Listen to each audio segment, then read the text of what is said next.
Fala aí, pessoal, beleza? Como é que vocês estão? Iniciando mais um acompanhamento mensal, vamos falar sobre o HSML, fundo de shoppings da HSI, mais um mês acompanhando aí, vamos falar sobre ele porque tem bastante coisa e tem algumas coisas importantes desse mês, que é algo que é muito ruim.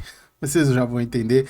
Bora. Embora acho que se vocês viram, eu não sei, eu não, como eu faço os títulos depois e as thumbs, eu não sei se eu coloquei isso na thumb, mas se eu tiver colocado, você já vai estar sabendo do que eu estou falando. Se eu não tiver colocado ainda, você vai descobrir daqui a pouco. Então, bora para o relatório gerencial agora de março.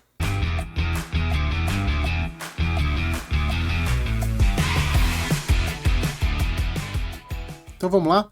Relatório gerencial, março de 2025, o fundo ainda negociando com baita de um deságio. Acho que em termos de fundo de shopping é um dos que. Acho que o MOL 11 também tem um deságio muito grande. 65 centavos por cota, que é aquela dúvida, né, do porquê que o fundo manteve isso, e a gente vai esclarecer alguns pontos hoje, embora a questão de recorrente de shopping ele é muito mais complexo, você não pode usar um mês apenas. Então aqui é só a parte de comentário macro, aumento da taxa Selic, e aqui interessante, né, as projeções da HSI, eles entendem que o final de 2025 a Selic vai para 15,25, eu acho muito, eu acho exagerado. Eu acho que chega a 15, mas não a 15,25. PCA fechando a 6%, e um crescimento aí de 3,2% do PIB. Aqui eu tô achando eles bem otimistas, porque eu vejo algumas pessoas, alguns economistas falando que não passa de 2%. E aqui o ponto mais importante, né, o ponto mais positivo, que foi o crescimento do fundo. E isso, assim, a gente tem visto em praticamente todos os fundos de shopping, mas assim, alguns com alguns destaques, né? No caso do HSML, crescimento de 5% em relação ao o NOI, em relação ao mês do mesmo mês anterior, 98,33. E aqui alguns destaques, né, para o Shopping Paralela, e aqui é muito importante, né, Shopping Paralela. Shopping Granja Viana, e aqui eu preciso que vocês guardem essa mensagem. Importante destacar que o Shopping Granja Viana apresentou uma variação de menos 10% frente ao mesmo período, que foi impactado por eventos não recorrentes de descasamento de repasse de estacionamento. Se não fosse isso, teria sido um efeito positivo de 8%, porque isso impactou na receita imobiliária do fundo. Vendas impressionante, 13% de aumento, ainda mais falando de fevereiro, né? Impressionante mesmo, o que superou a inflação aí de 5,6.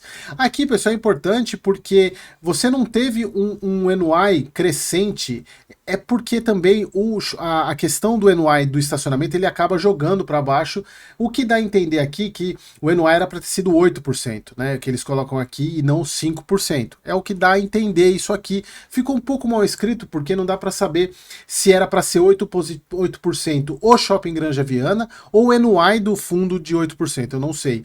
Porque 3% é bastante coisa para o NOI inteiro do fundo. Então aqui a gente vê as vendas 13%, é muito positivo. Aqui as variações, né, do fundo, tanto dos shoppings, né, aqui a gente só vê a questão do Granja Viana, né, um impacto muito grande. Aqui o fundo recebeu a terceira parcela, como já era previsto, do Shopping Pátio Maceió, conforme previsto, lá foi recebido 8,34%, 0,66 por cota. E ainda resta R$ 1 por cota, né, que é a venda do Uberaba e da outra parcela do Maceió, aqui é KNHF e BTHF. Bom, sobre o guidance, pagamento de 65 centavos, mantendo aí na borda inferior do guidance estipulado de 65 a 82. E aqui que a gente fala da questão do que machuca, e é algo que eu venho falando para vocês, que inclusive me fez acender e colocar para vocês em termos de bandeira amarela, porque é a questão das operações que o HSML faz. Porque ele precisa de dinheiro, porque ele é alavancado, ele precisa de dinheiro, não consegue fazer emissão, ele precisa vender ativos. Só que a venda que ele faz é uma venda que eu me pergunto, e a gente não tem certeza, se ela vai ser uma venda positiva para o cotista. Exatamente pelo caráter de venda-empréstimo, que é aquela venda que ele faz, tanto do Maceió quanto do Uberaba para KNHF e BTHF, que é aquela venda que ele tem a opção, na verdade, o fundo, o comprador, ele pode tanto vender e o HSML também recomprar na hora que eles quiserem, mas o problema é a opção de venda do comprador. Ou seja, o comprador ele pode, depois de acho que é 48 meses, exercer a opção, fazendo com que o HSML seja obrigado a recomprar o ativo. E pelas bases, né, a recompra vai ser pelo mesmo preço. Ou seja, o fundo teve um lucro nessa venda, e aí, olha o que acontece.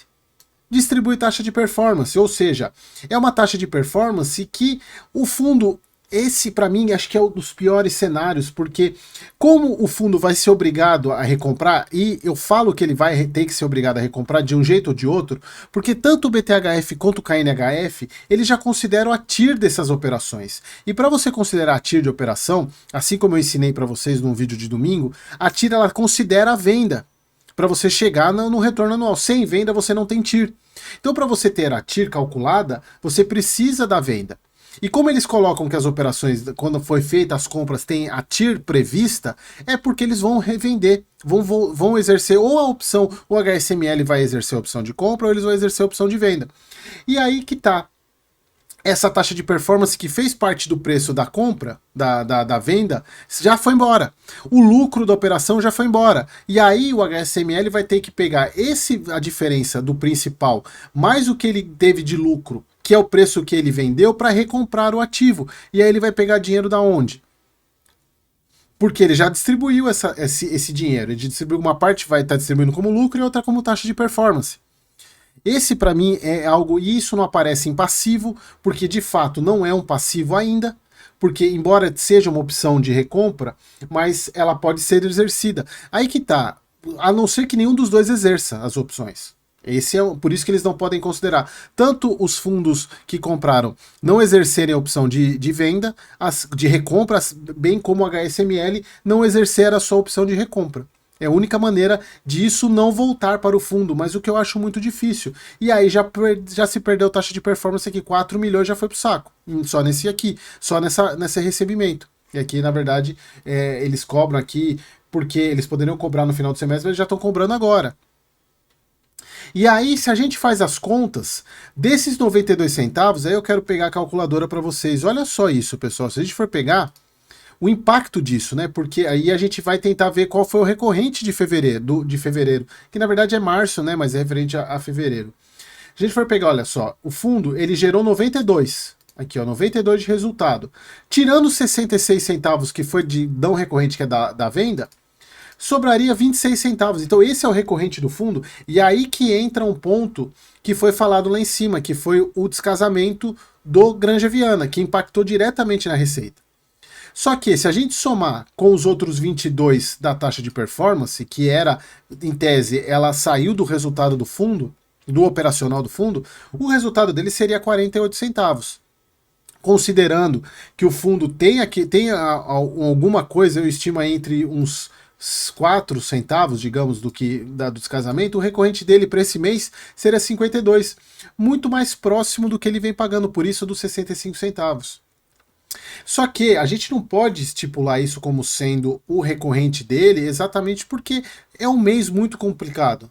Embora ele tenha aumentado as vendas, a gente vê pelos outros fundos que fevereiro é um mês meio complicado, porque tem carnaval, tem toda a questão de menos dias úteis, né? As pessoas viajam. Então acaba. E aqui é sempre lembrando, né, pessoal? Isso aqui, o mês caixa março é referente aos aluguéis gerados em fevereiro, tá? É sempre. O relatório sai referente a março, só que os valores recebidos são em fevereiro, são os aluguéis de fevereiro.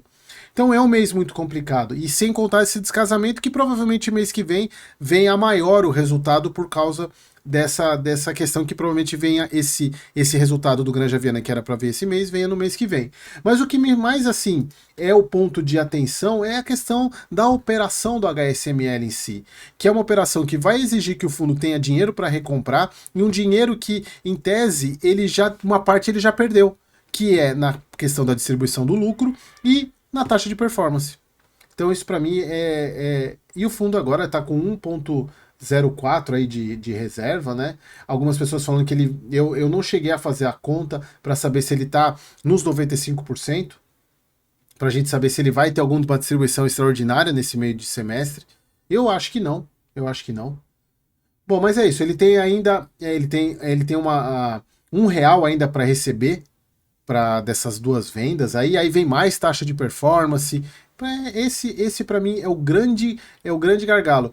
E aí eu volto a falar para vocês, em termos de gestão, a gente vê que os resultados dos shoppings vêm performando muito bem, ou seja, a gestão imobiliária da HSI não tem o que reclamar. O problema é a gestão financeira dos fundos, né? Principalmente do HSML. O HSLG nem tanto, ele tem uma alavancagem que é controlada, mas no caso do HSML, essa questão dessas vendas com opção de recompra não me agradam. Bom, pessoal, é isso. Acho que eu já falei tudo do que eu precisava falar. E é isso. Eu queria ouvir a opinião de vocês. Eu já vi que tem algumas pessoas que são cotistas do HSML e colocam aqui nos comentários, mas deixem a opinião de vocês sobre essa gostosíssima taxa de performance aí. Beleza, pessoal? Espero que vocês tenham gostado e até o próximo vídeo.